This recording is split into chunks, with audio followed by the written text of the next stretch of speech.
Welcome to Pro Wrestling Inside Now. This is our top 100 wrestler series and my number 81. I'll just go ahead and jump right at it. My number 81, Chono. Jack, did Chono get on your list? Has he been on your list yet, or was that Rodney? I'm trying to remember. I don't believe he's been on my list yet. Rodney, I believe he was on your list, wasn't he? Yes, he was. He was at number 87.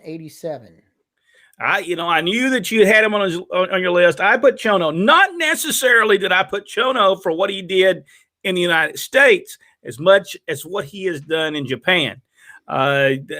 Tremendous wrestler, big gates everywhere in Japan. I don't know. I think the only place he may have wrestled in the United States might have been in Continental.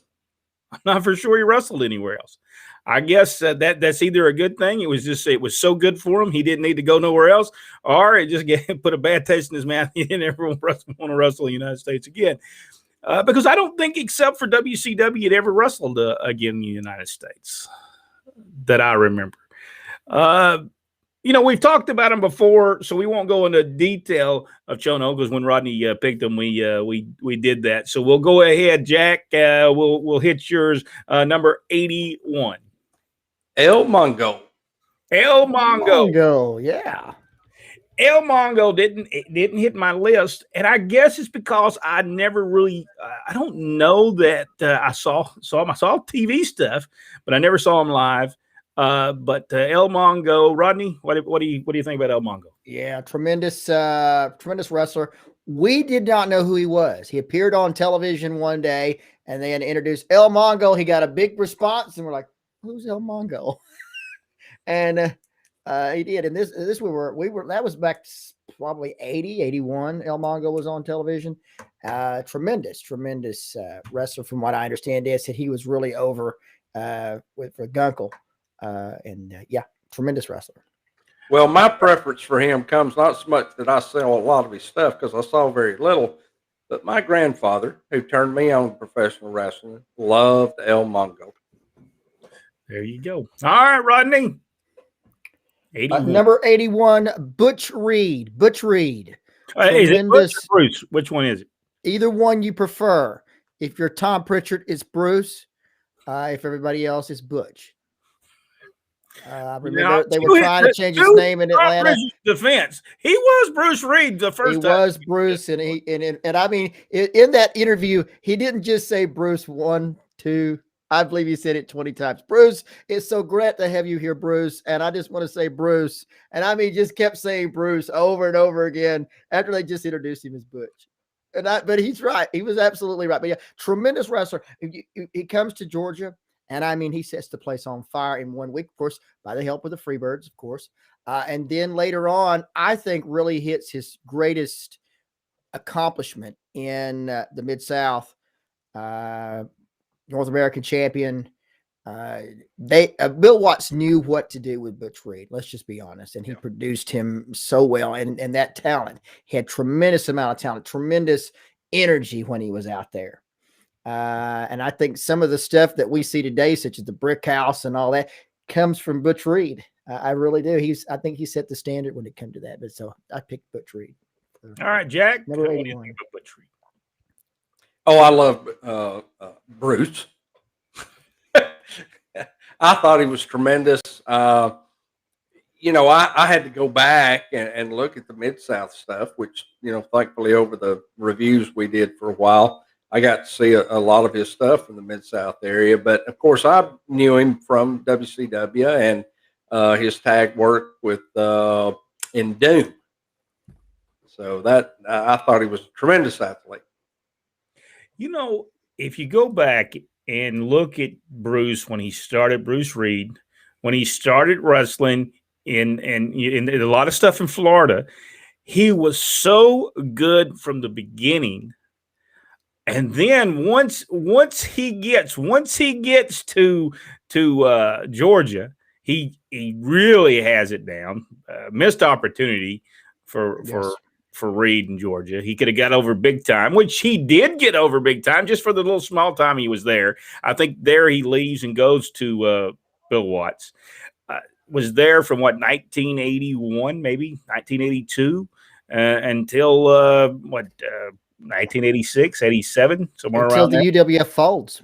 Yeah, I believe he's there for the whole time, and then he becomes a Doom, which was they were tremendous together. Never understood the mask deal. Never understood why they put Butch Reed under a mask. It's made no sense. He was such a big star, but he was so good. Drew a lot of money in Louisiana with many different people. Magnum TA. Junkyard Dog, which I guess would be the best thing that as far as what he did. I never thought he should have been turned back babyface when they did it, and because I didn't think that he fit the part, even though he was the only person that could probably take Junkyard Dog's place. But it just didn't. To me, it didn't work when they did that. But Butch Reed, tremendous wrestler, tremendous athlete. I agree 110%. And my question is this: everybody could have seen the tremendous success that Bill Watts had with Reed. Why did they put him in a tag? That never did make any sense. He was established as a North American champion and a great headliner. Why others did not see his potential is beyond me. Well, not only that, when they get him to WWF, man, they drop the ball with him badly. He comes in as the natural Butch Reed and just didn't do anything with him. And did you feel that? My opinion is Reed's heart was not in that at all, and it shouldn't have been. It wasn't, and it was kind of, but when you watch Reed in the Mid-South, he's 100% dedicated. Yeah. And I mean, he is dedicated, and I would say, being that he was through the whole 84 and then beyond, I would say he racked up some pretty good payoffs. Here's the thing about to me, and maybe not, but Jack, you probably could answer this. When you're in the WWE, unfortunately, there's just all right. At the 15-minute mark, roll the guy up 1, 2, 3. There was, at least when he was in Georgia, when he was in Florida, at least he did something different on a nightly basis. The on Monday night they just did. All right, go in there and roll up 1, 2, 3. On Tuesday night, a big angle was done so that they'd come back for 2 weeks from now or whenever they're going to run. But when he got to WWE, it was just the same thing over and over and over again, and that cannot be fun for a professional wrestler. No. Jack, what do you think? Yeah, it's very hard when you come from the background that he and a lot of others did. You were given so much freedom to be able to put your matches together and work to your strengths and do what you knew got over, what got the crowd involved. And then you go up to WWE, who's, I think, always has been their biggest downfall, is their formula matches. Everybody works the same. Everybody, you're just so limited. It's like the crowd's left out of it. And for those of us who grew up in the generation of interacting with the crowd, to us, that's the main part. That's the fun part. That's where we enjoy our time in the ring the most.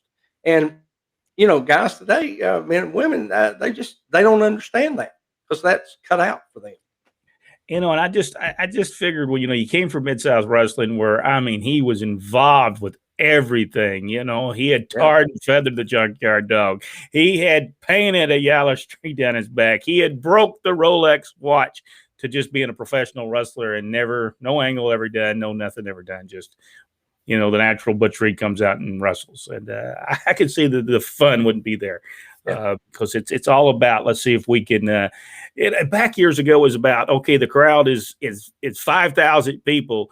All right, me and Junkyard Dog, and I'm talking about Butch Reed there. Butch Reed, Junkyard Dog is going to do this big angle, and now and we know it's going to go to 10,000. And that was the thing. Let's see what it can draw 2 weeks from now in New Orleans, or 2 weeks from Baton Rouge, Louisiana. And I think that's what Butch Reed, I think that's how he excelled in what he did. He loved doing that. All right, Rodney, we'll start with you. Well, no, I guess we start with me there. Number 80 probably should be further down the list, after careful consideration. But that's where I put him at this point in time, and that was Chief Wahoo McDaniel. Probably one of the greats of Indian stars, Indian wrestlers of all time, Chief Wahoo McDaniel. Jack? Oh, I loved Wahoo. Tough, legitimate. Had an outstanding career in football before he found out he could make more money and not get hurt as much in professional wrestling. I always loved his matches. I loved it, even though I knew what the business was. Anytime he got turned heel, it disappointed me because I loved to cheer for him. Yeah. He was over with me in such a huge way, and a super nice guy. And when you got the chop, you knew you got the chop. Oh, I always wanted that chop, actually. Rodney, Chief Wahoo McDaniel. Yeah, Wahoo McDaniel, living legend. I mean, not living legend, but a legend, truly. And one, if you'll notice, always low keyed. Always low keyed. Even when he was mad, he was still low keyed. I don't remember seeing him really yell. He was always low keyed. You could tell on his face though what he was thinking. Yeah. And it was that comes from years and years of experience. And Wahoo was a legitimate deal. He would let's just say Wahoo didn't have any problems with anybody. I would just say. No. The thing about Wahoo, and I could remember when him and Tommy Rich were teaming to go against Ole Anderson, Ivan Koloff in Georgia. Tremendous matches. And I mean, if I can remember people saying we'd go to towns and they would be the main event in towns, and the people would say, well, we saw all those exhibition matches, but now we're going to see the real thing because Wahoo McDaniel, Tommy Rich, Ole, and Ivan's coming out there. We're going to see a real wrestling match now. And that's what they would say, because the point was, when Wahoo McDaniel got there, you believed what he was doing was real. Yep. Because the wrestlers that was wrestling against him believed it. So, he made you believe. And I think that's what made Wahoo McDaniel the star that he was, because he did not go out there. And if you argued about it, the next night he'd hit you even harder. So, that. I remember one of the biggest, it wasn't a regular every week town. It was Cartersville, Georgia. We were outside at the high school football stadium. It was packed to see Wahoo McDaniel's Tommy Rich against Ole and Ivan for the Georgia Tag Team Championship.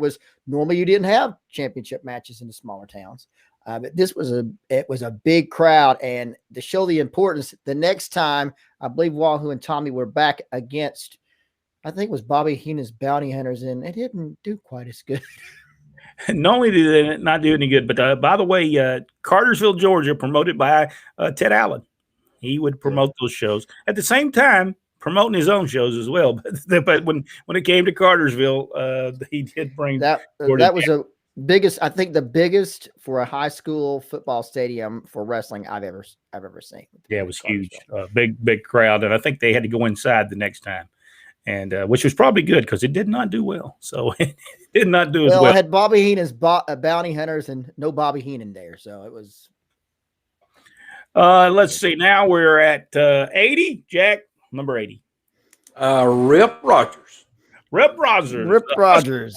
Now, Rodney, you had Hustler Rip Rogers on your list, did you not? Yes, I did. I had him at number 86. Rip Rogers had the ability to control the crowd better than anyone that I had ever saw in the ring. He could get them. He could set them down. He could get them up. He had that ability.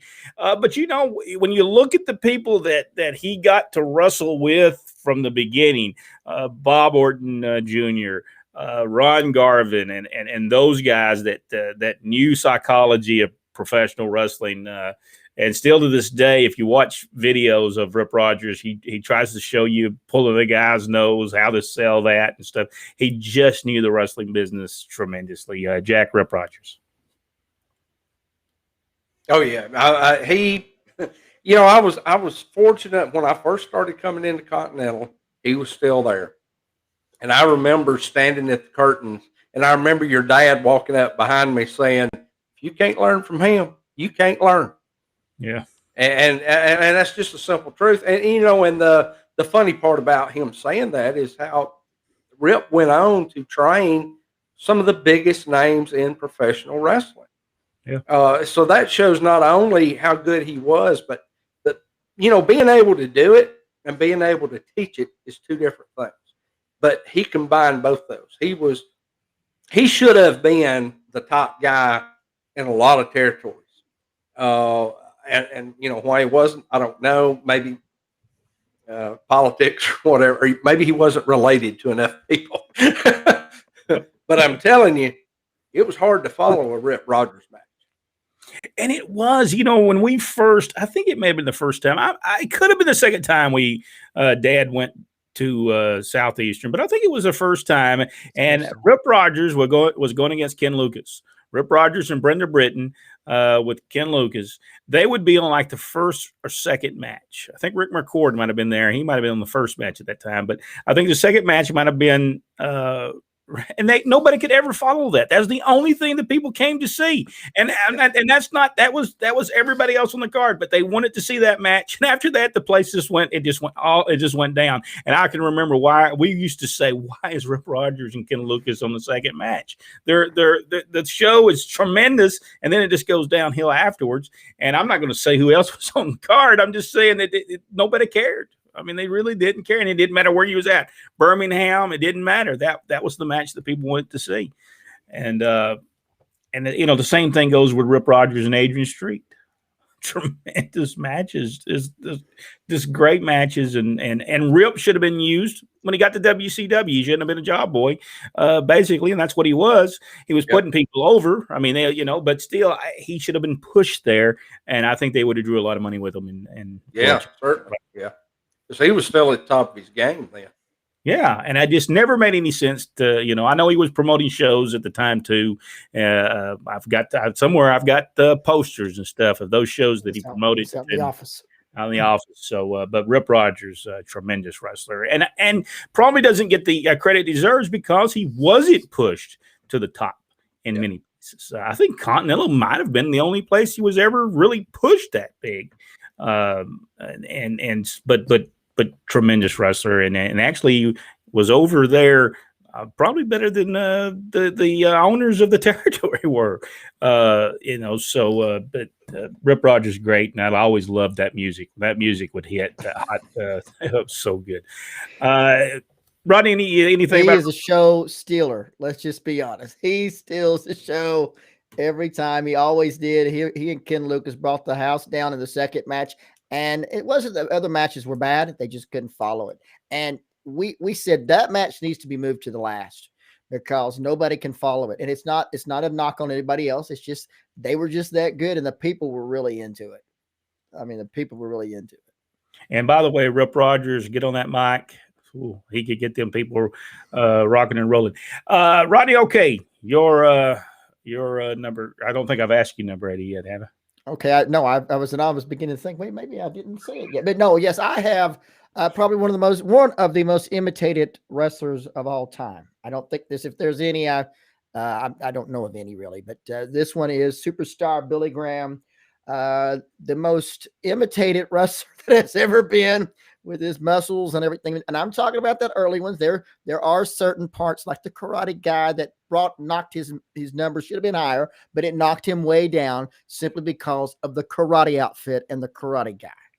That was not good. Did he not also wrestle in Florida as one of Kevin Sullivan's Dominions? Did he not do that as well? Well, if that's the case, we'll have to knock him completely off the list. Or was he the other side going against Mark Lewin and those guys? I think he was on the other side. All right. Well, still, I'm taking that against him as well. That whole karate thing. That is universally known as the gimmick that shall not be named. But as far, if you want to look at when he had his run as champion, those matches were awesome. He was he was another one that when he walked into the arena, he had everybody's attention. And like I said, how many patterned themselves after it? Jesse Ventura, Hulk Hogan, Austin Idol, and they made pretty good living too. I have to admit. I'll tell you something. I think they was such a missed opportunity of turning Billy Graham back at that time. Could you imagine the money he would have drew for them? I think it goes to Pedro Morales after Billy Graham. Am I correct? I believe so. Is that who won the title, and then it went back to Bruno Sammartino after a while? No. You're completely off. Okay, completely off. No, it Bob goes to Bob Backlund, and then that's it. And then it goes to. Well, I mean, there's some. Backlund has some losses. I think one to Greg Valentine, and but yeah, then of course he loses to the Iron Sheik, and then Hulk Hogan comes. Well, Richard Hood, one of our insiders, one of our supporters, he said that Billy was trying to reinvent himself when he was doing. Well, that was not the. If he was going to do that, he should have changed his name and everything. But when he came back to the WWF and had that karate look, and he said, and then on of course the front of the magazine says, "Remember me." And after that, people looked at those pictures. No, we don't remember you. Well, they actually believed, the people in New York, Madison Square Garden, the people in that area, they believed that Billy Graham had died. Oh, is that right? Because he abruptly left and never was there for many years. Wow. Really, they thought he was dead. So when he came back, I don't even know if they really thought, is this the same Billy Graham? They didn't realize that was even the same Billy Graham. So, and when I saw him for the first time, I did not think it was Billy Graham. He changed drastically in the time that he left WWF and came back. Or at the time, I guess it was WWWF. Yes. At the time. All right. So now we've got all our people in at this point. I think we've talked about Billy Graham before, so we'll move on and see what the insiders have got to say, who's on their list. And so if you got a list, you've got somebody on your list. If you're watching this on the replay, tell us what your list is. Who's on your list? Who is 80 and 81 on your list of the top 100 wrestlers of all time? And it's going to be different. It's going to be different for everyone. We all have, when it comes to professional wrestling, we all have different thoughts of who was great and who wasn't. Jack had Austin Idol on his list. Austin Idol would not be on my list. Maybe if I didn't know Austin Idol so well, maybe he would have been on my list. I've seen some bad matches with Austin Idol, so I have to, him and Baron Von Raschke. Well, in a roundabout way, I have Austin Idol on my list. I did put Billy Graham, and he imitated Billy Graham. Right? And so did Dusty Rhodes. So yes, he did. In fact, their interviews were identical. You watched that back in 76, 77 when they were having the big feud up there. Yeah, they were almost identical in their interviews. All right, here we go. Rick Brooks. Hello, everyone. I hope all is well. Anthony Lewis. I think I called him Louise or something like that last night, but I'm sorry about that. Hello, all. Greg Hickey said, hello, folks. Hello to you. Jason Mundy is with us. Hi, everyone. Richard Hood. Hello. Good evening, gentlemen. Steve Richards said that 81 is Larry the Axe Heenan, tremendous wrestler. And number 80, Nick Bockwinkel. Larry the Axe Heenan probably didn't make the list because I probably didn't see him wrestle that much, but Nick Bockwinkel, I believe, is lower on the list. Jack, what do you think, Larry the Axe Heenan and Nick Bockwinkel? The stuff I saw from Henning was late in his career. You could tell he was over with the crowd in the matches that I saw. He wasn't the greatest matches at the time, but he, did what was needed and the crowd responded to it. So I've never really seen the younger stuff and probably that's why he didn't make my list. Yeah. All right, Rodney, what do you think about the two? Larry Heenan, tremendous wrestler. I again did not see him. I'm with Jack. I didn't get to see him as much at wrestling, but hear that he was tremendous wrestler and over big time. Nick Bockwinkel, I would say without a shadow of a doubt,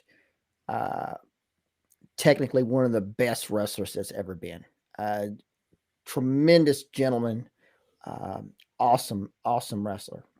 Just not enough. I can't come up with enough accolades for Nick Bockwinkel. He was just awesome, and even behind the scenes, and when we got the chance to meet him in Continental, just a tremendous person. Just a tremendous person. You that persona that he exhumed on television was nothing the way he was behind the scenes. He was very gracious, very gracious. Yes, and they should have took him up on his offer to be the booker. Yep. And Yes. I know wrestling, because he would have been good for that, because he had brought something different that was much needed at the time. Jack, we didn't talk about Nick Bockwinkel. Your thoughts on Nick Bockwinkel? One of the greatest wrestlers to ever don a pair of boots, in my opinion.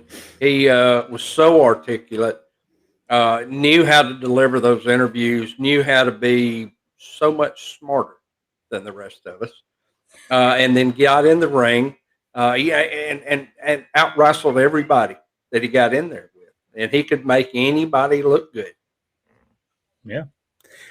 We saw him have a match with Wendell Cooley, and mostly wrestled a chin lock, used a chin lock with Wendell Cooley, and they had them people standing, sitting down, standing, sitting down, 45-minute match, tremendous.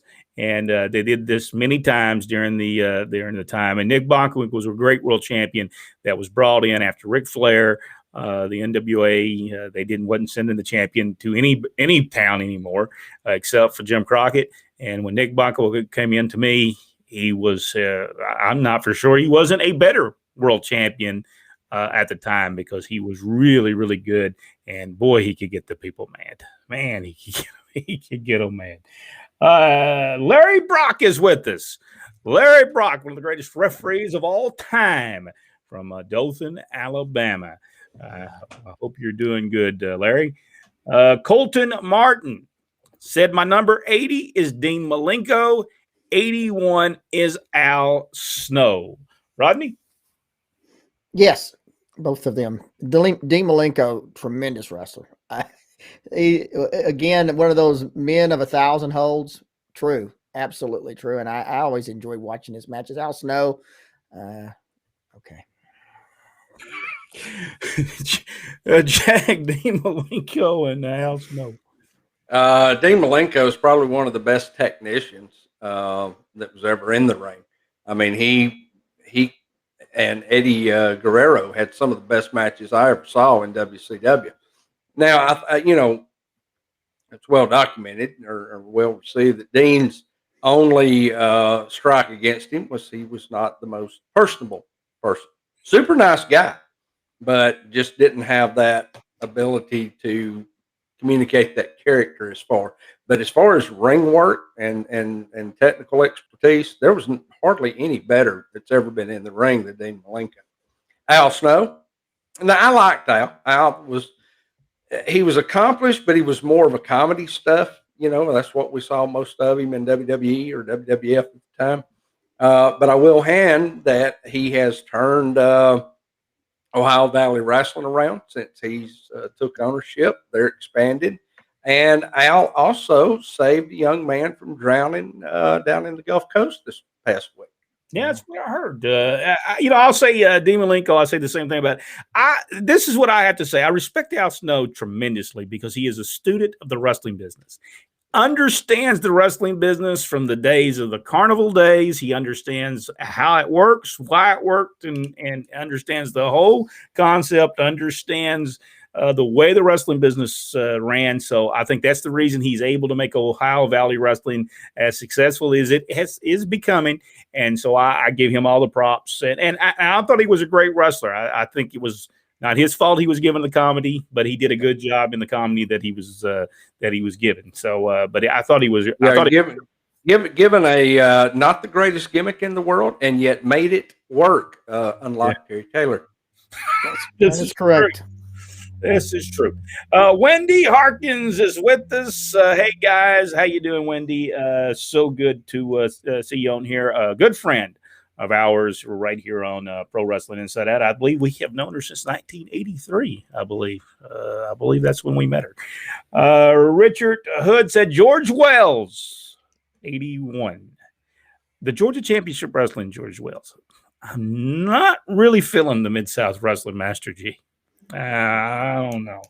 Something about that just did not work. I just don't think he was with it for some reason.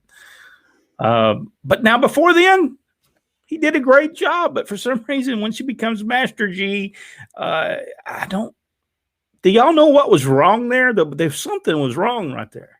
I don't know if that was his idea to do that, the name, or he just wasn't happy with the position he had, or he may just, this is unheard of, but he may not have liked Bill Watts. I'm just throwing that out there. And that is true. Yes. Good. We'll just leave that in that one. That's probably maybe what was. Well, I mean, I think George Wells told him, I can be here or somewhere else.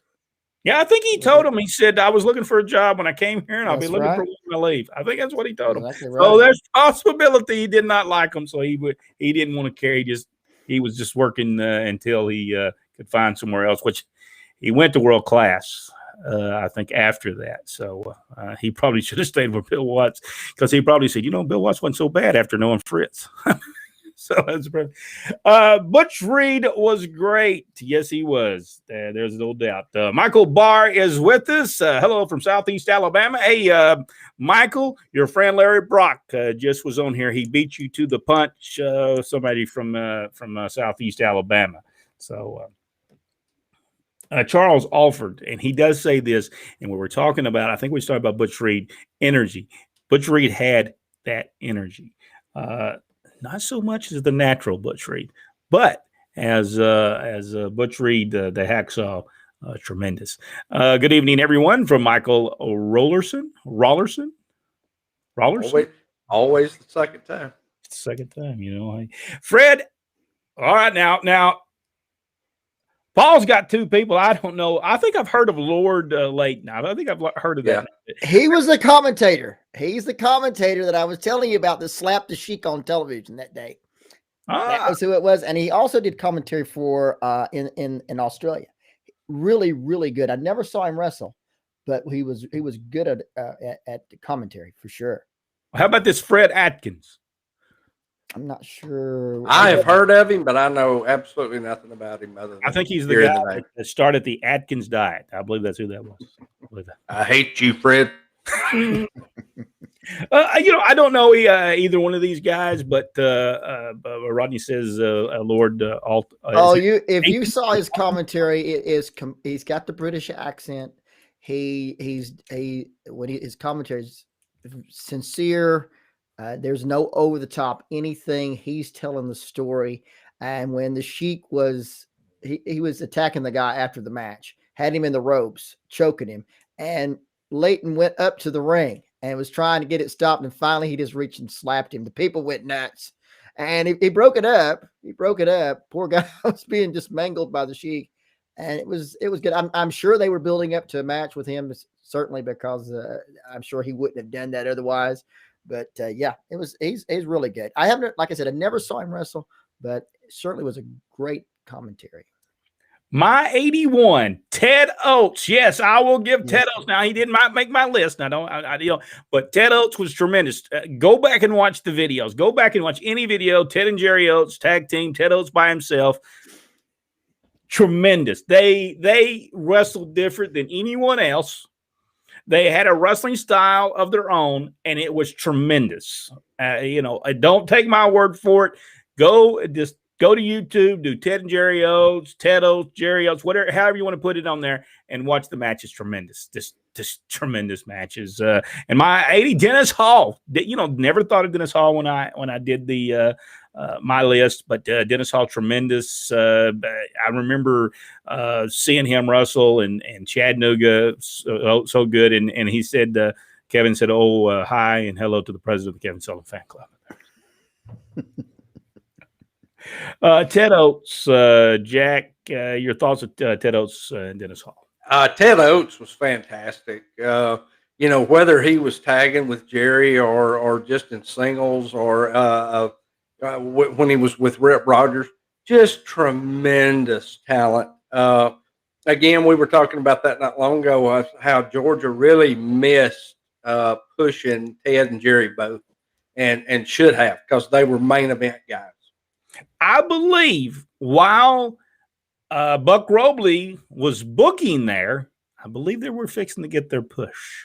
I truly believe they were on their way, and then Buck Robley gets fired, and that's in the end. I'm not for sure that Ted and Jerry Oates wrestled too much after that. There's no telling why.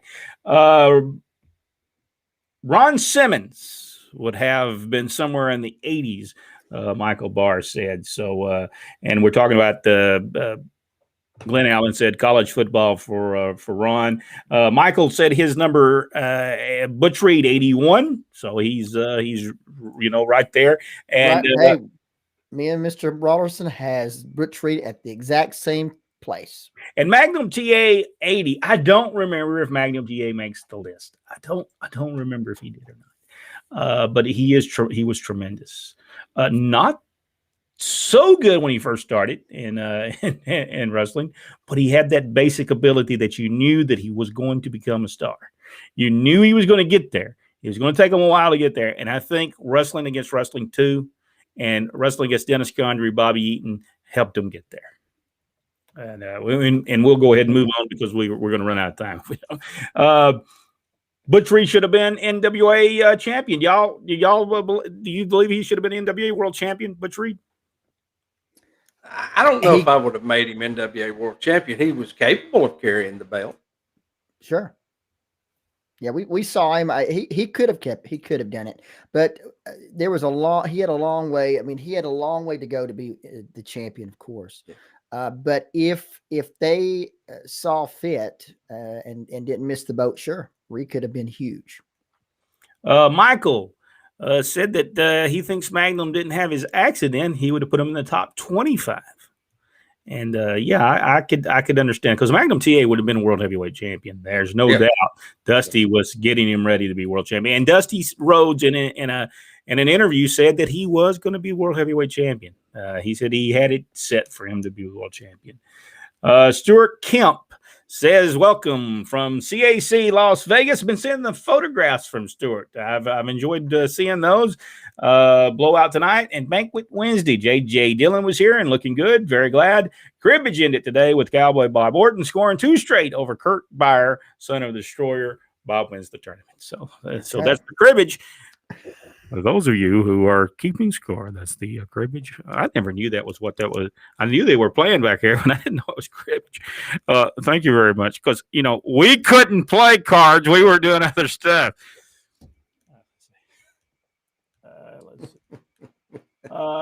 see. 79. Glenn Allen says 79 for Magnum TA. Charles is listening to us. Number 81. Charles says Jerry Oates. We've already talked about them, how good they were. Jason Mundy, Wahoo was great all-around athlete, wrestler, and person. Yes, he was a great person. Most of the wrestlers back in the 60s and 70s were great people. They were just making a living, and they just loved wrestling. Chief William McDaniel, was a great wrestler in the ring and out of the ring. George Lambert, our good friend, Ben Masters. For those of you who do not know who George Lambert is, Big Ed was one of a kind. Wendy Harkins, Wahoo was a phenomenal wrestler. He was one of my dad's favorite. Tory Pritchett. Wahoo McDaniel loved him, yes. Brian Young, number 81, Penny Banner. Yes, I didn't think about her when I did my list, but I guess she believes that. And Dominic DiNucci, number 80, I think he passed away this year, didn't he? Just a few weeks ago. Tremendous, both of them tremendous wrestlers. Penny Banner, really good. Dad always loved working with Penny Banner. Michael Barr, Where would anyone here place Matt and Jeff Hardy? Jack? Not in my top 100. And again, mine is based off of the territory days. That's where I pretty much stick to with my top 100. Now, if you're going to talk modern era, they would probably be, at least Jeff would be in the top 50. And Matt possibly in the top 100, but much higher up. I think Jeff was the better wrestler than his brother. Well, Matt just loses. He lost when he started teleporting. He lost all. Well, now if you want to do a top 50 of the greatest tag teams, they would definitely be in that top 25. Yes, Rodney, Matt, and Jeff Hardy. Yes, they're not on this list. That's for sports entertainers, and this is for wrestlers. Charles Alford, Rip Rogers, yes sir. Richard Hood, Jimmy Snuka, number 80. Yes, Rip was great in Continental with Wendy. Anybody that saw Rip Rogers in Continental Championship Wrestling, tremendous stuff. Southeastern Championship Wrestling, tremendous stuff. You are going to remember what Rip Rogers did because he was so good. Brenda Britton, Miss Fleabag herself. They called her the whole time. There was tremendous stuff. Rip Rogers was great too. Great talent and great trainer as well. Charles Alford said, amazing book. Who has the amazing book? Rip Rogers? He have amazing book? Kevin Penley, I think Rip Rogers played high school football with John Mellencamp. Seems like I remember him saying something about that. Mighty One, Chief J Strongbow, my 80, Pat Rose. There you go. Pat Rose. I will agree with that. Pat's paying me to put him up higher on the list. I will have to say, I like Chief J Strongbow. He always was nice to me. He always was friendly every time I saw him. I'm not going to put him on my list. I'm sorry. I didn't. When he was younger, his chops looked good. But boy, when he got older, them chops are Ric Flair chops now. You know, if you've seen him on them commercials he does now, my goodness gracious, throw that chop in even though it's a commercial. What is that for? The commercials he's doing right now. Carshield.com or something? Yeah.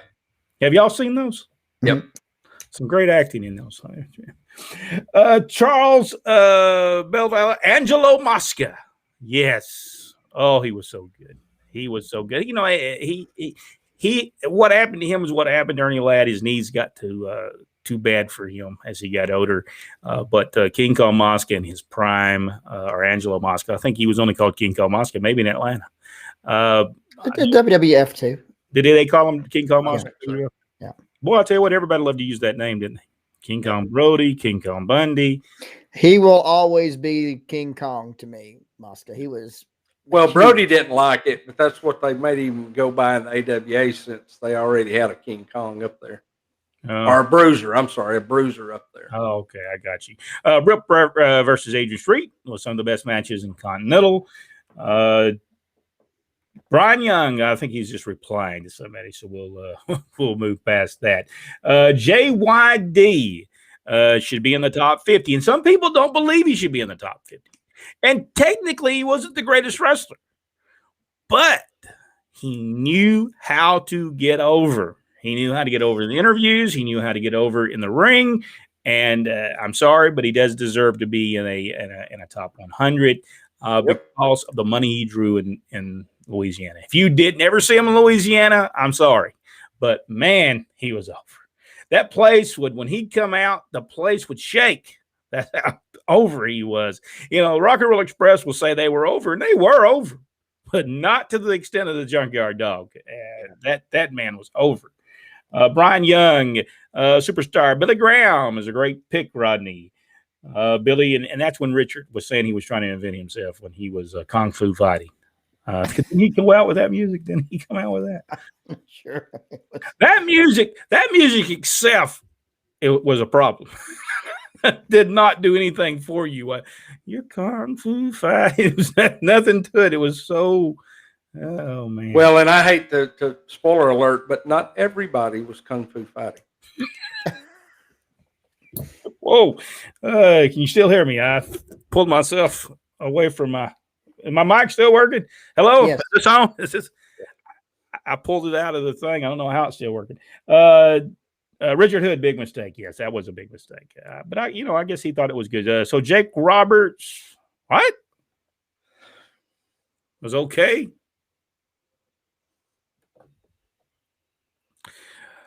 I believe Glenn. I believe he was painting today too. Today that was funny. Great pick, Rodney. Superstar Billy Graham, one of the best. All right. Every time I get to the end, I hit something. Jason Mundy, SB Superstar Billy Graham. All right, there we go. Was a real deal moneymaker for the WWF. Should have kept him champion longer. I don't understand why they took the belt off of him. I still don't understand that. They just had that long running formula. Yep. Of the babyface being the top guy. Yep. Billy and Eddie were brothers. Uncle Billy couldn't go against Mike Mooneyham. Billy and Eddie were not brothers. They were kayfabe brothers, as we call it. Billy is Wayne Coleman and Eddie is Eddie Gossett. And then you had Luke Graham, who was James Grady Johnson. Yeah, Luke Graham was a great guy. He really was. Superstar Billy Graham versus Dusty Rose. Bull rope match. Madison Square Garden was awesome. It is available on YouTube if you'd like to go see it. Tremendous match. Yes, I've watched that several times. It is great. Do you guys remember the rumors of Superstar Billy Graham dying or him being the masked superstar? Yes, yep. I do remember that. Yes, that was the big thing they was talking about back in those days. Kevin Penley, Gorilla Monsoon wrote an article. Billy Graham had died, like Stan Lane has died, but wasn't him. Yeah, I think it even probably saw that karate gimmick, and he said, "Yeah, he's dead." And I said, "That his career's dead for sure." All right, I'm gonna. That apparently is some type of karate or martial arts, and he's speaking way over our heads. My expertise ends at Jeet Kune Do.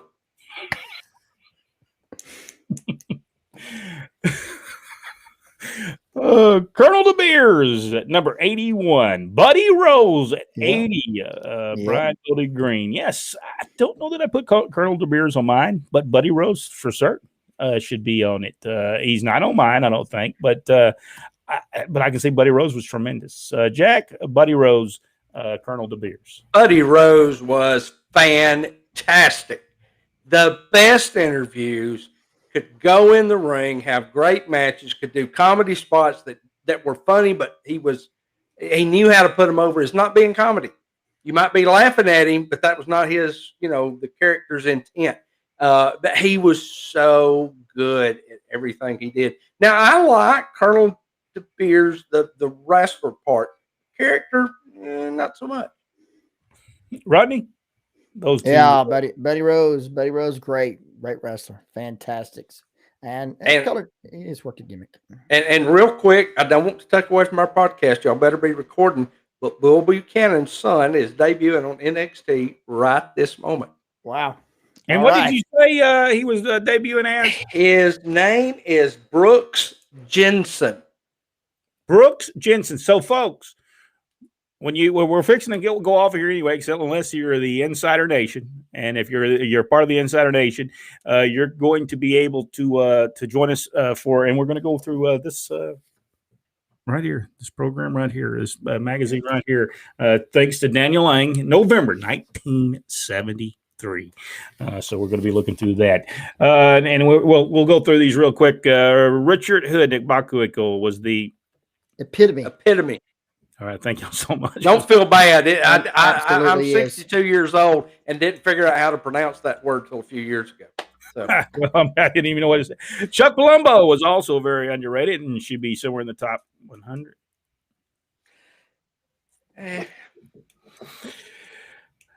Nick. Wait a minute. I feel like Colton's pulling my leg. Okay. We're okay. Nick made AWA, so he should be in the top 20. Yes, I agree with that. Jeremy Newell said, I got Marty Jannetty of the Rockers at 80. There's the other leg. Lord Layton was large for an announcer. I think I've seen him, but yeah, he's really good. Once you see him or hear him, you'll know it. You know who I'm talking about. All my 81 and 80 are going to ruffle some feathers, but oh well, my 81 and 80 are the Dirty White Boys. Now, are you talking about the Dirty White Boys, Jimmy Powell? And what was the other guy's name that was the other Dirty White Boy? There was another guy that teamed with him for a while. Billy Starr. Was it Billy Starr? Yeah, they did it for a little bit, I believe. Or are we talking about Tony Anthony and Lynn Denton? Which Dirty White Boys? Yeah, got to be those two. Got to be those two. Yeah, I'm pretty sure that's who they're talking about. But Jimmy Powell was really good. Jimmy Powell was fantastic. Yeah, and I was so big Billy Starr was as well. Oh yeah, Eventually became and I have to say, Billy Starr was the greatest wrestler I've ever known, or he's going to blow up my message. I love you, Billy. But he was good. Yeah, very good. Jack, you got to check NXT's new set. Yeah, if you've noticed me looking off to the side, that's what I'm doing, and I like it. Yeah, Butch would have been a good world champion. Jimmy Ellison says hello. Victor Nash, Brent. Hopefully you'll get my picks before you run out of time. I'm going to try to get everybody in. We got him. Rick Kidd looks good against Sean. The first match was Rick Steiner's son making his debut against LA Knight. LA Knight's real first name is Sean. Kevin Penley said I meant Mike Graham, and PC says otherwise. Thanks, Dale. Buddy weighed 217 pounds. Yes, he did. Right. Yep. Great stuff when he got to WWF. I thought it was great. Rick Brooks, I believe Dr. Jerry Graham is Eddie's real brother, and I think Jack said, oh, well, I'm not sure. Glenn Allen said congrats to Bull's son, Tori Pritchard. All shucks. Y'all said superstar Billy Graham. Oh, man, he was the man. Yes, he was. Lynn Denton, Glenn Allen Shelton. He met the grapplers.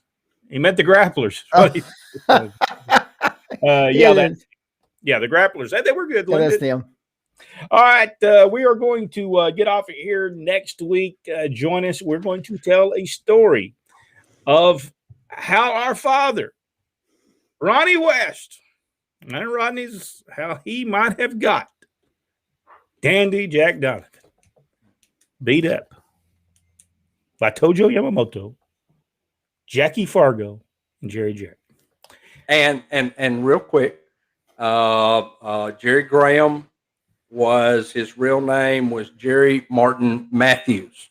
So he was not related to any of those guys.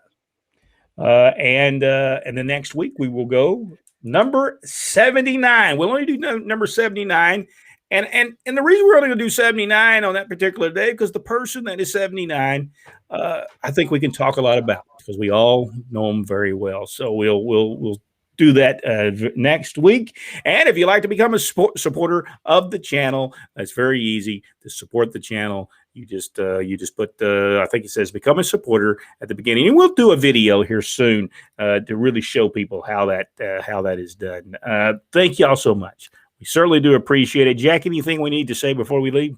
Yeah, you guys go over and watch NXT. There you go, Rodney. Good stuff. Yes, breaking news. NJF has insulted CM Punk's brother's wife's mother's sister's cousin by saying, after he saw a picture of him, she said, is that her face or did her neck throw up?